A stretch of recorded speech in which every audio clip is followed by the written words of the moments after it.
Hi, I'm Charles Hoskinson, Chief Executive Officer of Input Output Hong Kong, and I'm here today to talk a little bit about Cardano.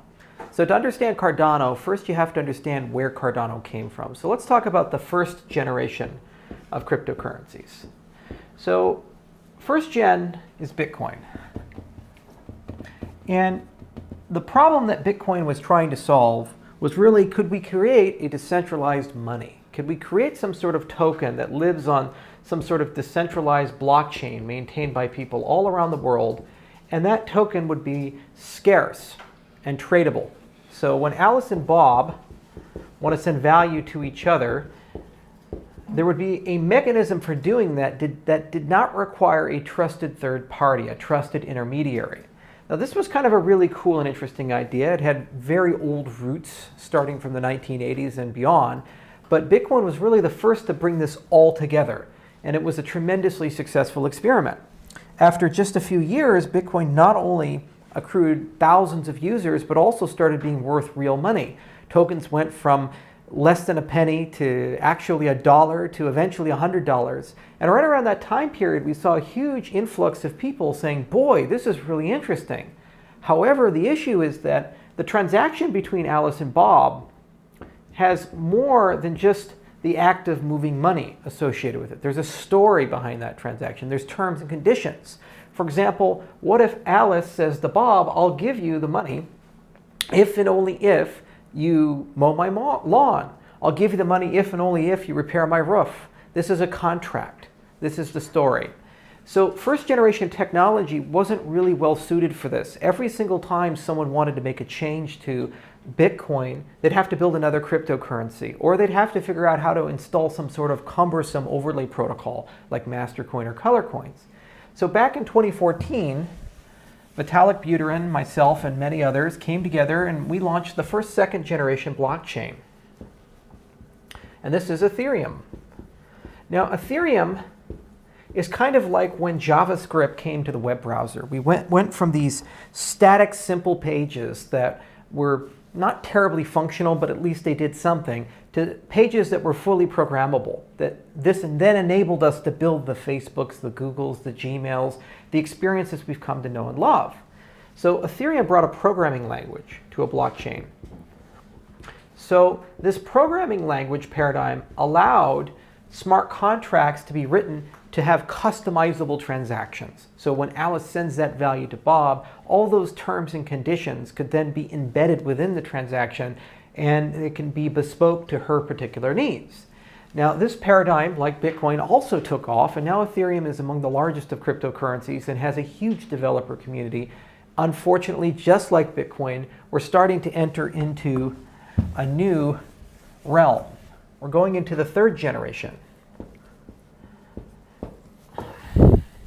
where we've realized that Ethereum can't scale to millions of users, to billions of users. Ethereum doesn't really have a good developer experience. Ethereum and all cryptocurrencies have really a bad governance experience right now, where every single time there's a major disagreement, instead of finding a way to resolve it, we end up usually seeing things like Ethereum and Ethereum Classic, or things like Bitcoin and Bitcoin Cash. Furthermore, there are big sustainability problems in the space. Namely, after the ICO money is out for a project that's funded this way, or let's say the venture capital runs out, who will fund to grow the chain? Who will fund to actually build out an ecosystem? These are big open questions. So the third generation is all about three topics. One is scalability. Two is interoperability. And finally, there's this notion of sustainability. So the Cardano project is really our philosophy, our vision on how to solve each of these categories in a way that we feel it's going to inherit the best features and lessons learned from generation 1 and generation 2, but also add a lot of new concepts and technology to the space. And this project is built with some really good principles, namely two. First off, all the science that guides the solutions to these problems goes through some notion of peer review. So we go to conferences, we write proper scientific papers, we engage universities, and all the engineering, we have the goal to eventually implement as high assurance code.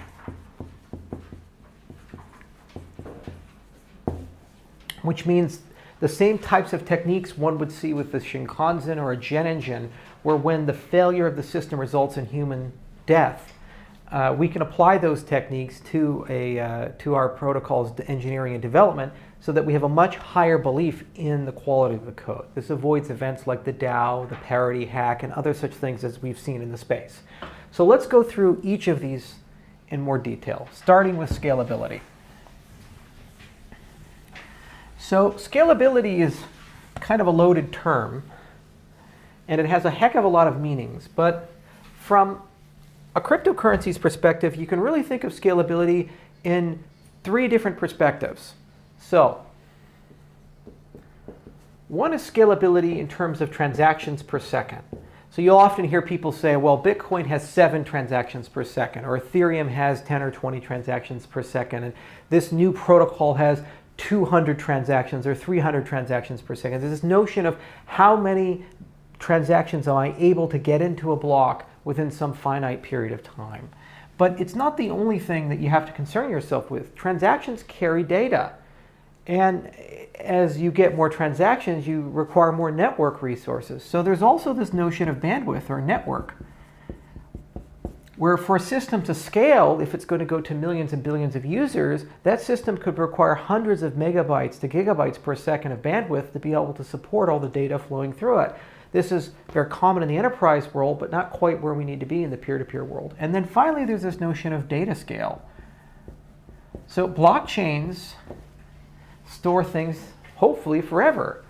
And so every time you put a transaction in, regardless if it's relevant or not, it ends up in the log. And as you have more and more transactions per second, you need more and more data. And as a consequence, blockchains will grow from megabytes to gigabytes to terabytes to petabytes and potentially even exabytes. Again, this is okay in the network world, but when we talk about a replicated system whose security model relies upon each node having a copy of the blockchain, this is not tractable for consumer hardware devices.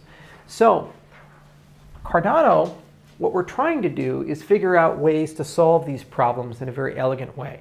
Namely that as we add people to the network, we naturally get more transactions per second, we get more network resources, and eventually we'll get more available overall data storage without compromising our security model.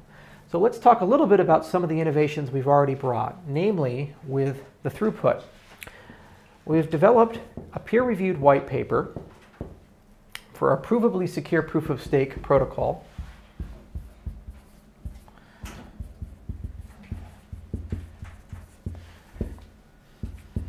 called Ouroboros. And Ouroboros is among one of the most efficient consensus protocols in the cryptocurrency space, and it's the first to actually be proven secure in a very rigorous cryptographic way. The magic of Ouroboros is that it's been designed in a modular way, and it's been designed with future-proofing in its DNA. So, namely, how Ouroboros works is Ouroboros breaks the world into epochs.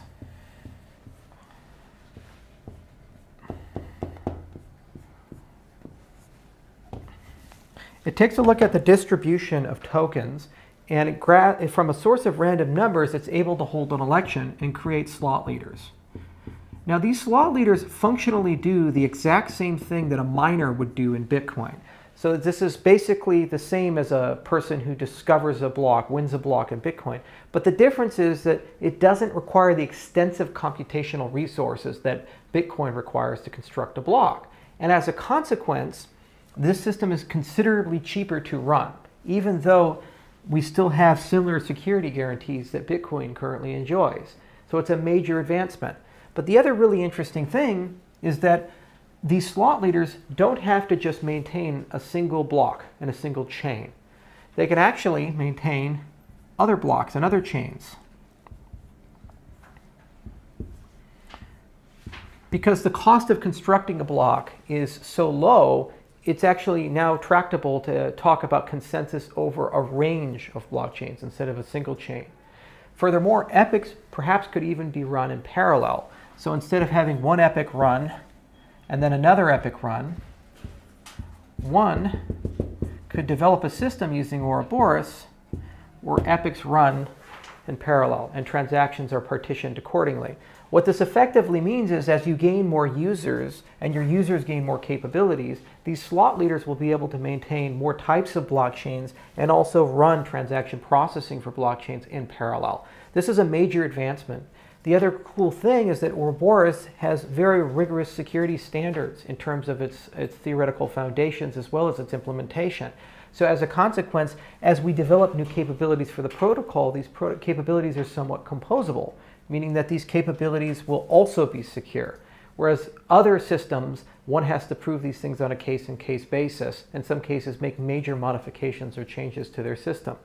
In addition to this, we intend on Ouroboros actually being quantum resistant sometime in 2018, hopefully, where when the slot leader signs these blocks, they'll be using a quantum resistant signature scheme, so we can get even more future proofing into the system. So that's kind of the first view, is how do we construct a way of maintaining the network that doesn't cost $300,000 an hour, which is what Bitcoin currently costs at the current market rate of $5,000 per coin. And how do we build a system that allows us to go parallel and also allows us to potentially maintain multiple chains concurrently? This is the heart of Ouroboros. Now, as we mentioned before, one of the most important things when one develops new cryptography is to make sure that this cryptography is developed in a very rigorous, peer-reviewed way. So Ouroboros actually was accepted at Crypto 17, where our team went there to present it. And future versions of the protocol continue to go through more rigorous peer review, giving us a high assurance that the conceptual design of the system is correct. The other side of it is we're actually modeling a formal specification of Ouroboros using Psi-calculus, which is a wonderful formal modeling language that's machine understandable that eventually we're going to be able to connect to the Haskell code in our GitHub repo and actually show that we've correctly implemented the protocol. This is a standard that actually does not exist in our space, and we're very excited to be the first to bring it to the space. But that's not the only thing required for scalability.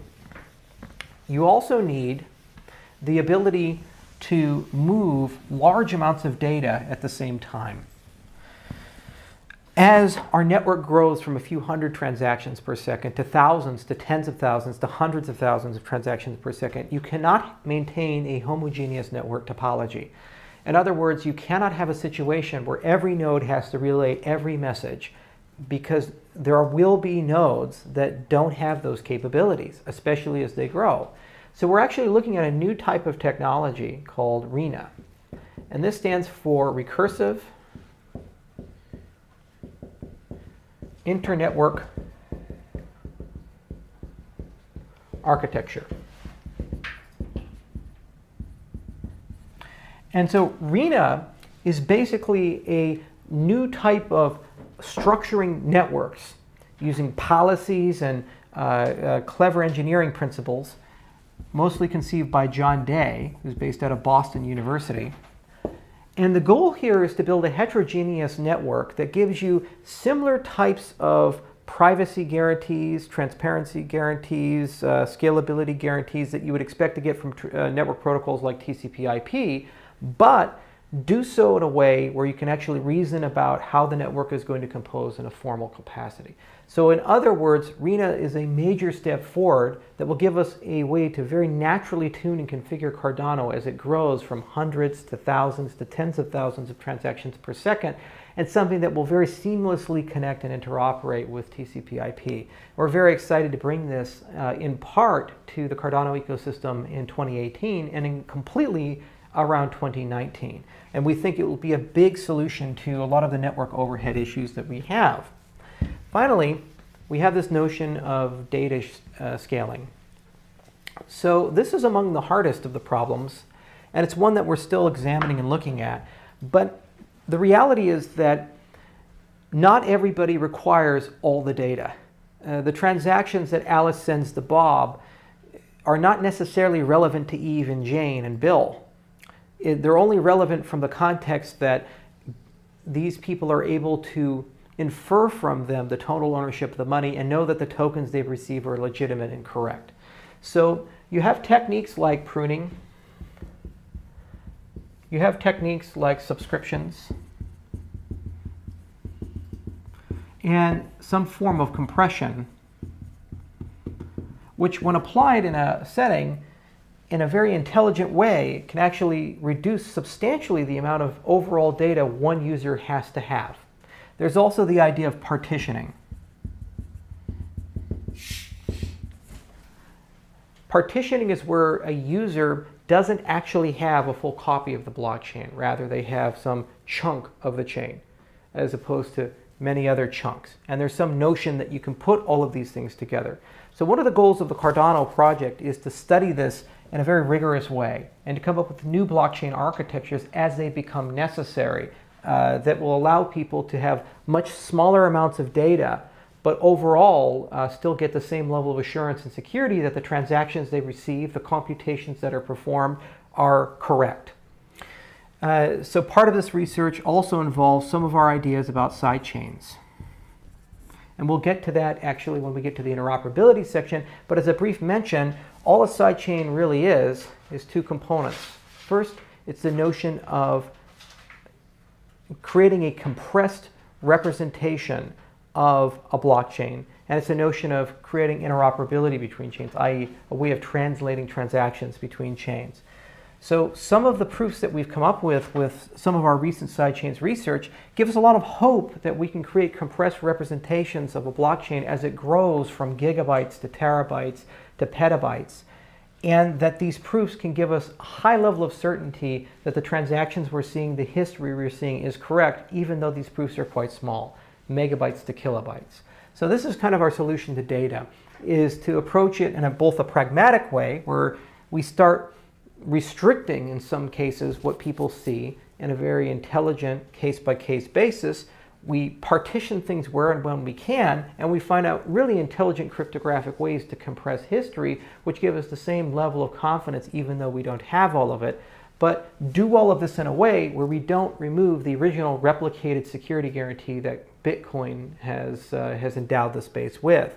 The other fortunate thing is, well, TPS tends to grow quite a bit, and network resources also tend to grow quite a bit. Storage is still relatively cheap and available, so we believe that the data scaling side of Cardano will be something that we don't have an urgency to resolve until late 2018 to mid-2019. The research has just started at the University of Edinburgh, and we intend to continue it, and we believe we'll have our first approaches probably by the middle part of 2018, and eventually have a total solution to this problem by the end of 2019 for the system. So this is kind of the first component. Let's build a protocol that allows us to scale up the transactions per second. So as we gain more people into the ecosystem, we get more throughput. Let's create a network stack developed by one of the early internet pioneers that has learned from some of the issues that TCP IPA has in other systems, and is a bit less fragile and a bit easier to configure and tune so that it can handle a large heterogeneous network based upon real-life scenarios. And let's come up with some clever ways of handling the use of data in our system without compromising our security guarantees. And also, when partitioning is adopted, similar to like BitTorrent, you actually gain a lot more resources for overall storage. So if we don't have to replicate the database, rather we can distribute it, there is some hope that we can build a large distributed file system for Cardano, and thus actually have total available petabytes of data, even though any particular user only has to have a small amount. So that's the first pillar, this notion of scalability. But the third generation demands two more, and therefore for the Cardano project, we will do these things. First, there's this idea of interoperability. So interoperability is this idea that there will not be one token to rule them all. So sorry, Bitcoin. You're going to have many networks like Ethereum and Bitcoin and Ripple and legacy systems like the traditional bank networks running on older protocols like SWIFT and older settlement networks like ACH and so forth. And these systems all speak their own languages, and these systems all have their own business logic and rules. So currently, as it stands, it's very difficult for Ethereum and Bitcoin to understand each other. Substantially more so for the old banking networks, which have the added requirement of metadata and attribution to the transactions. So the problem is that if you don't have a single standard, and if you don't have a canonical way of communicating with these systems, then you run into a situation where value gets very fragmented. So regardless of how decentralized any one of these particular ecosystems happen to be, the kingmaker will be the small on and offboarding hubs that control the movement of value between these systems. Currently, we are seeing those as exchanges, but there are others who could come, and these exchanges are very fragile. They're subject to being hacked, they're subject to draconian regulation. Occasionally they get shut down because of unwise regulatory policy, or in some cases wise regulatory policy. And this is really not a good situation to be in for a supposedly decentralized, permissionless ecosystem, to have a small group of actors control whether one can convert their value from one system to another system. Furthermore, when people do business in this world, if these businesses are regulated or even semi-regulated, they usually do have to interface and interact with the traditional financial world. For example, let's say that you're a cryptocurrency company and you issue an ERC20 token. Okay, so that ERC20 token, let's say you have a crowd sale and you raise millions of dollars worth of Ether. And as an actual company with a bank account in a legal jurisdiction, you begin selling that Ether and deposit millions of dollars into your bank account. Well, then, bank is a regulated entity, and so the first question they're going to ask is, where did you get these millions of dollars from? And the bank will then ask you to explain, to provide some data and details. You'll say, oh, well, I had a crowd sale and I sold an ERC20 token and I got a bunch of Ether. And they say, okay, well, who did you get it from? Who are your customers? And you respond, people over the internet. And unfortunately, that's really not a good answer. And this entity is a regulated business entity that has to file suspicious activity reports, that has to deal with people on their side, like the Treasury Department or maybe the European Union and so forth. These entities feel that this is a very risky proposition. And this is the unfortunate reality that we tend to live in our world. We have fragile interlinks throughout cryptocurrencies as well as the legacy financial system. And there's really no way to escalate transactions in a very natural way so that when one wants to do business with the legacy world, that metadata, that attribution, the compliance information that one would want to have is not present. And as a consequence, anybody doing business here automatically becomes a high-risk business. This is an unfortunate situation. So the idea of a third-generation cryptocurrency with respect to interoperability is a cryptocurrency that has the capacity of being able to understand and watch other cryptocurrencies. A cryptocurrency that, when it sees Ethereum and an event occurring here, can actually verify if that event is true or false. For example, if Alice says she has Ether and sends Ether to Bob, this cryptocurrency ought to be able to actually know that that's a legitimate transaction if it's something in the concern of the third generation cryptocurrency. So cross-chain transfers are reliable, and they should be able to do this without needing a trusted third party. That's the single most important thing, because we want to create an internet of blockchains, an internet of value that flows around just as easily as Bitcoin flows around or Ether flows around. We want to move cross-chain. So the first component of that is to have some notion of sidechains. Now, this is not a new idea. Atomic cross-chain swaps or sidechains, these things have been around for a long time. They've been proposed since as early as 2012, perhaps even sooner. But the basic concept is that there is some way of structuring information from one chain to another chain such that when a transaction is sent, that compressed structuring of information gives you the ability to know if that transaction's legitimate or not. In other words, the person sending it to you actually has that value, and also this value is not a double spend. It's a very important concept. The other side of it is that you have to have the ability to do this in a very compressed way.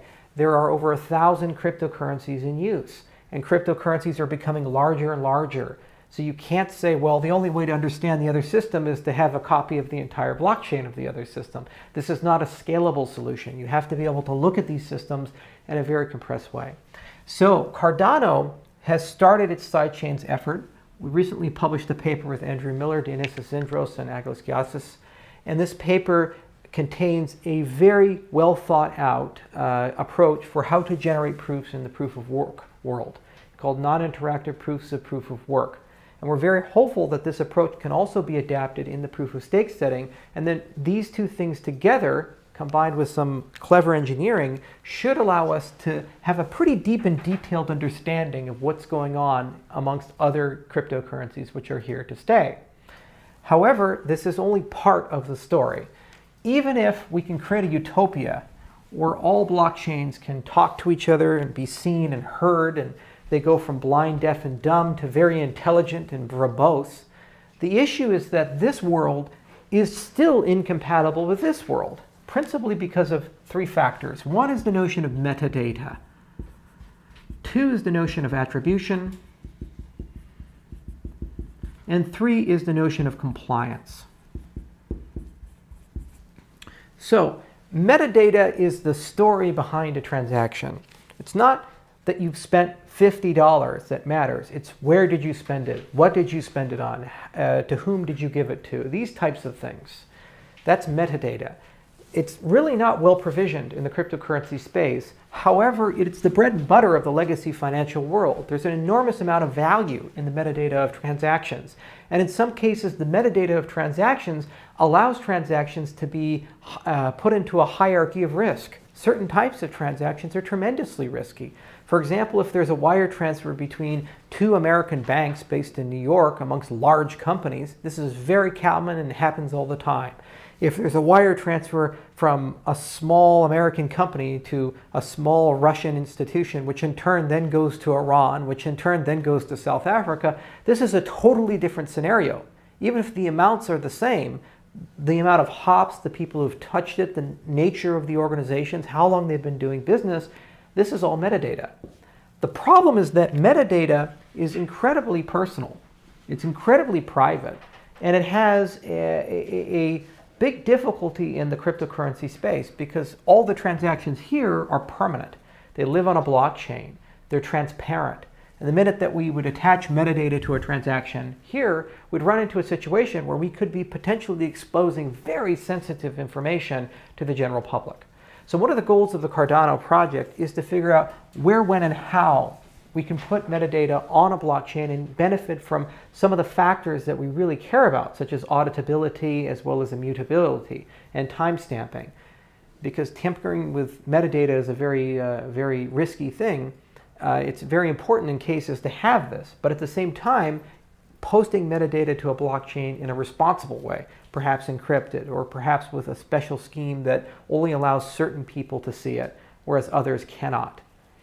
Attribution is about identity. It's about the naming of actors involved in a transaction. It's a subset of metadata, but it's so important it deserves its own consideration. It's not just good enough to know the story behind the transaction. You have to know where the money came from and where the money's going. That's Alice to Bob, JP Morgan Chase to Wells Fargo, and so forth. This is so incredibly important that we've decided to try to construct a way where if one desires to add attribution to a transaction, it can be done in a pretty streamlined and easy way. But the difficulty is establishing a web of trust or some sort of identity hierarchy. One of the reasons why we live in an internet with passwords and usernames is because we actually don't have a good way of identifying the people on the internet. It would be great if everybody had a public key and there was an easy way to distribute these things and an easy way to verify that Bob's public key was actually Bob's public key. And this was one of the goals of the PGP project. It was never realized. As a consequence, the second consolation prize that we've had to deal with on the internet has been this terrible dystopia where one has a username and a password, usually easy to guess, usually easy to hack, and usually reused amongst many different websites, and causes certainly a lot of problems.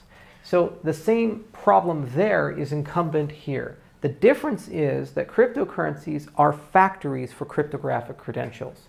They give you a place to store public keys, they give you a place to store a web of trust, and a whole bunch of cryptographic mechanisms that go above and beyond what one would see in a normal website. Cryptocurrencies are basically factories for cryptographic credentials.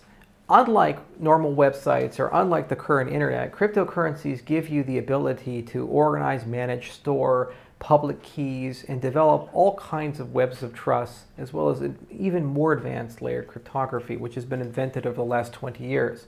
So part of the goal of the Cardano project is to start exploring how we can use these things that we're currently using for storing and saving our money to actually also identify ourselves when and how we want to do. And the hope is that this can then be used when people are required to give attribution to transactions. For example, perhaps when they send value to an exchange or back, they can do so in a very graceful and easy way. Now, the final component is this compliance component, and compliance is a construction of things like KYC, which stands for Know Your Customer, things like AML, it stands for anti-money laundering, and things like anti-terrorist financing, ATF.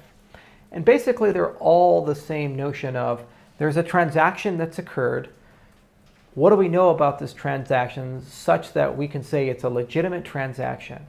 This is something that is not really considered in the crypto world, but it's the bread and butter of every single financial institution, whether they're an exchange, they are a bank, or anybody who's in a position to be a money service business where they're handling money on behalf of somebody else. There's very harsh and strict global regulation and standards for how anti-money laundering and know your customer and compliance needs to work in general. So, with respect to this, our hope is that we can find a healthy balance where once we've distributed these cryptographic credentials and once we have provisions for metadata, that these two factors can be put together in a very creative way on a case-by-case basis and a voluntary basis, so that when somebody in the crypto world wants to do business in the legacy world, they have an ability to escalate the transaction from a standard cryptocurrency transaction to one that a bank would actually recognize and feel very comfortable with. For example, the scenario that we gave in the beginning of this presentation about this ERC20 token crowd sale, one could entirely imagine the idea of saying that the only way one can send Ether to this transaction would be if it's stamped with some metadata accessible to the person being sent to, and it has some identity information that's transitive such that when they cash out and go to the bank, they can disclose that to the bank. But the key here is doing this in a way that protects privacy and doing this in a way that doesn't necessarily make people custodians of the data. As we've seen with Equifax hack and other such things, custodianship of personally identifiable information is quite problematic. So a big goal of the Cardano project is to explore this side of the space using new cryptography, using optional metadata, and also using things like trusted hardware, for example, which give us all kinds of capabilities, from very secure ways to store credentials to the ability to provide guarantees that data has been destroyed after a period of time, to things like geotagging, for example.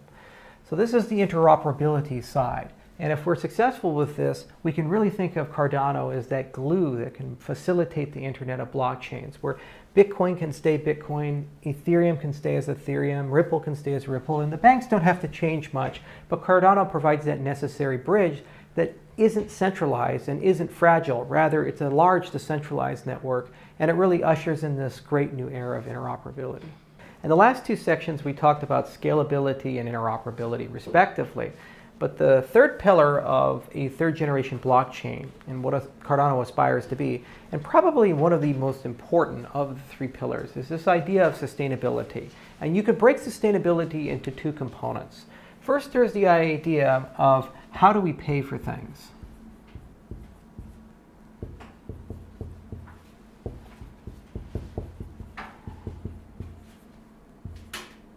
So cryptocurrencies are not companies. Even if one is to say a cryptocurrency or a token is a security, it's still somewhat decentralized. It's still infrastructure. It's much more like roads. It's much more like TCP/IP. They're protocols. And so when you talk about a protocol that's open source, the idea is to minimize the operational cost of that protocol. So things like putting tolls on the protocol or intellectual property on the protocol, even if it's well intended, for example, to fund a foundation, are likely to be less competitive than completely open, completely free protocols. So as a consequence, it's very difficult to figure out exactly how one ought to maintain these systems, pay for these systems in the long term.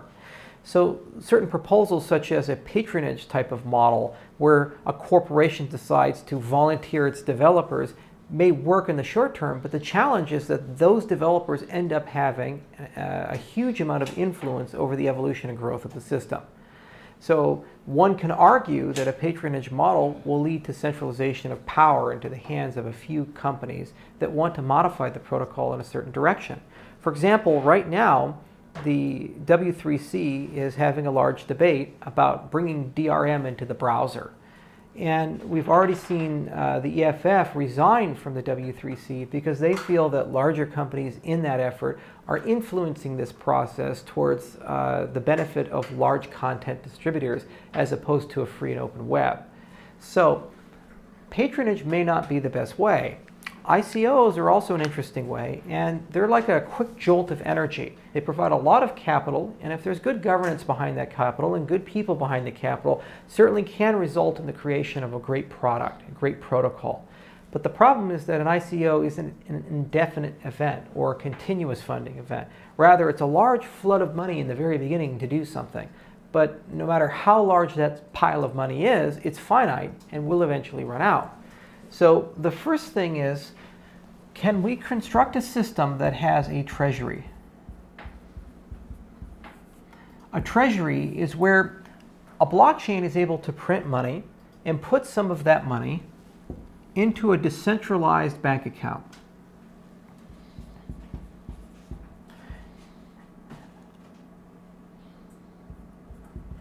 And that decentralized bank account is funded through inflation.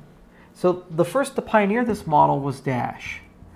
If you look at Bitcoin, every time a block is produced, it started with 50 coins per every block, and then it decreased by a factor of 2 every 4 years, and now we're down to 12 and a half. All of that goes to the miner. With the Dash model, instead of having all of it go to the miner, some of it actually goes into this decentralized bank account. Then there is a democratic method to vote on funding proposals. So what Bob can do is Bob can submit a ballot to the Treasury. And then the token holders can vote.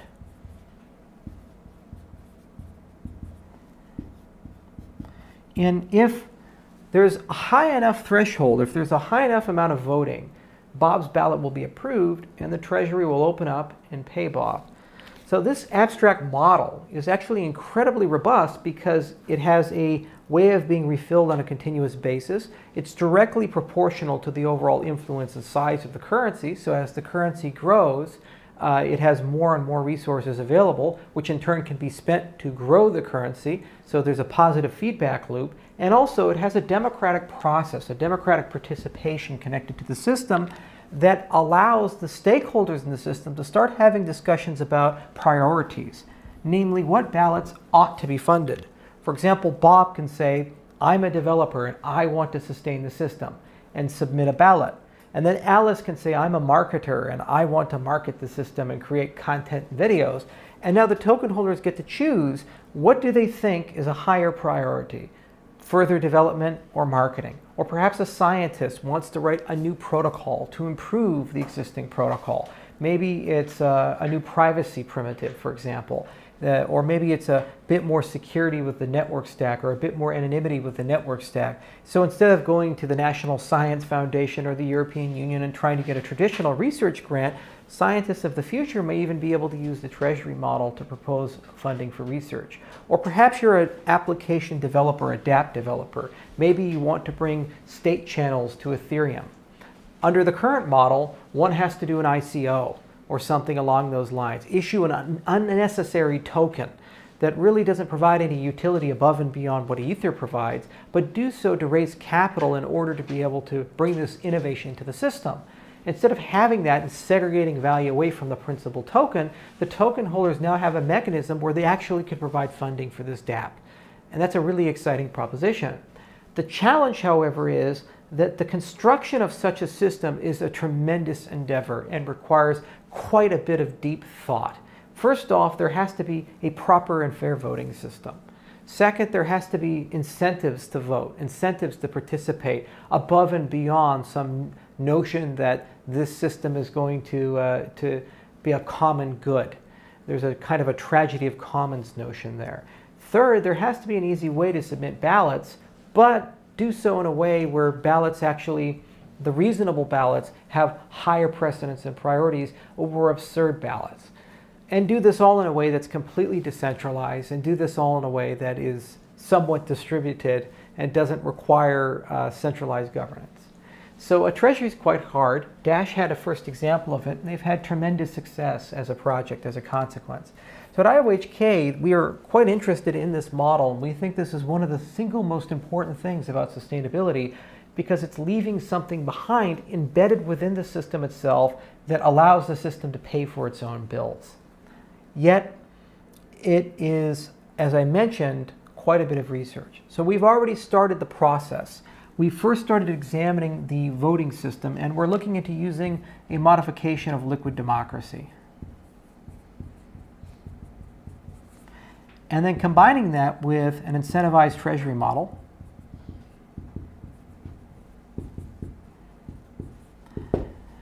That we have developed with a joint partnership with researchers at Lancaster University, as well as some of our personnel that come from Ukraine.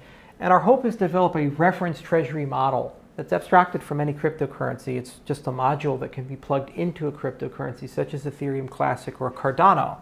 The hope is that the system will have a fairly sophisticated way of balancing the needs and incentives of token holders, as well as the needs of those seeking funding in a reasonable way. Now, this is an inexact science. It's one that requires quite a bit of iteration, and this is why we're trying to construct this system in a modular capacity so that the treasury system can be upgraded independent of the protocol itself if necessary.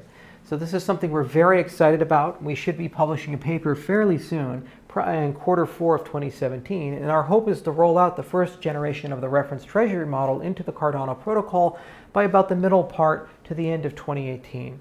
Depending upon how long the research takes. But there's another side to sustainability. It's not just about how do we pay for things. It's also about where should we go? And this is an even bigger meta question.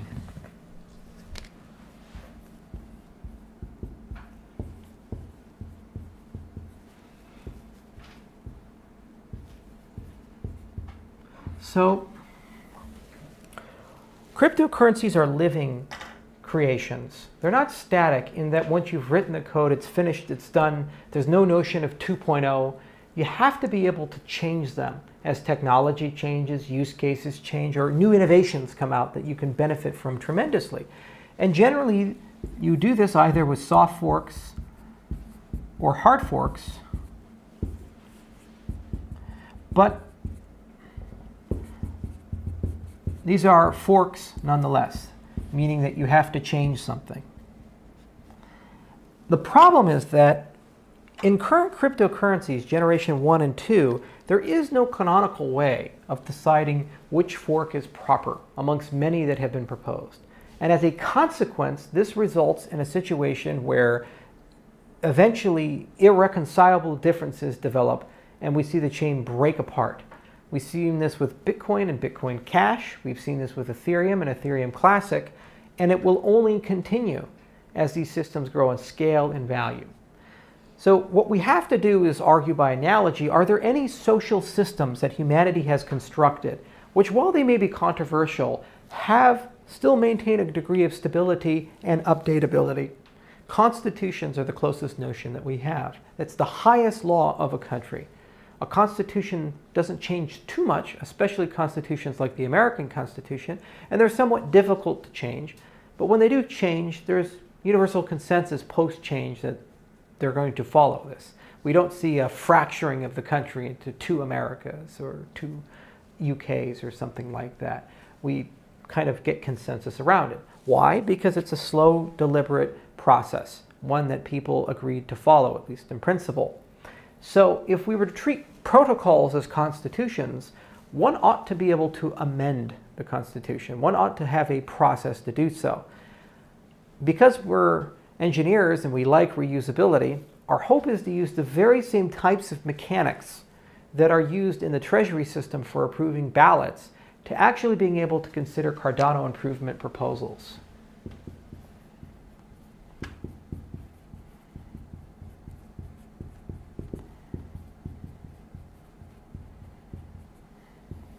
So Alice or Bob, the developer, can propose a SIP, and then there's going to be a process which Alice and Bob can follow that allows the network to vote on whether this should be ratified or not. This should be a slow, systematic, deliberate process that takes time and effort, with increasingly higher thresholds prior to eventual adoption. Now, the first generation of this technology is more about process and mechanism. It's a meta consideration that lives outside of the network but relies on tools within the network. For example, the ability to do voting by stake weight. Later versions, we're going to explore the idea of converting a Cardano improvement proposal into something that's machine understandable.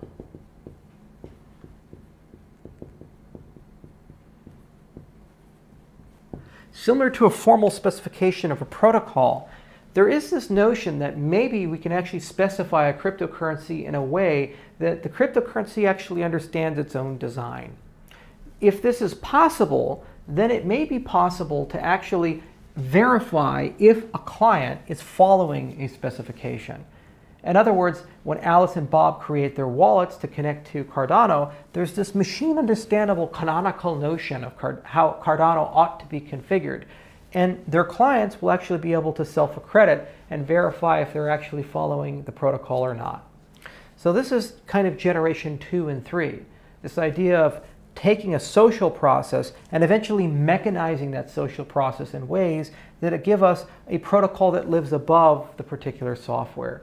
And we're very hopeful that we can use emerging techniques from programming language theory and formal verification to pursue these ends. So the first micro examples of this are going to start materializing with the formal verification of smart contracts, which is a very important topic for reducing bugs and ensuring that smart contracts are stable and reliable. And this is an area of research that we're pursuing very vigorously at IOHK, and we intend on having several publications come out throughout 2018. Our hope is that those techniques can then be raised a level and we can begin having protocol level descriptions of how Cardano ought to work as a full cryptocurrency stack. And then eventually we can pursue formal verification that clients are connected to a specification. In the short term, however, the Cardano improvement proposal process will be completely written up by Q1 of 2018, and IOHK will begin following that process as it upgrades and iterates the Cardano protocol. And once our treasury voting system is in place, we'll make special accommodations so that every Cardano improvement proposal can eventually go through a process of voting with higher rigor on hard forks and less rigor on soft forks. But nonetheless, there's still some notion of this. We already have an upgrade system built in. If one goes to Cardano docs, there's a specification on cardanodocs.com for how that system works. And later on, that system will be superseded by our new voting system that we intend on rolling out with the Treasury. So this is sustainability in a nutshell. It is our view on how we should responsibly pay for things and our view of where should we go. As protocols start, there's usually a lot of founder vision and a lot of initial philosophy, but as more people come into the ecosystem, as more hopes and dreams get invested into the ecosystem, eventually these ecosystems grow beyond their founders. And so it's incredibly important to have a process for changing the protocol in a very slow, deliberate, methodical way that's as inclusive as possible and as resistant as possible to any particular power broker's ability or machinations. So that's Cardano. Cardano is a third generation protocol. It's built with peer review. It's built with high assurance software standards. It's built in Haskell, my favorite programming language. It's built by a large international team and we're very well funded, and IOHK is committed to it until 2020. And it's built to be sustainable, interoperable, and scalable. Our view of how do we get cryptocurrencies from the first million to the first billion. Thank you so much for watching, and I hope to hear from you guys soon.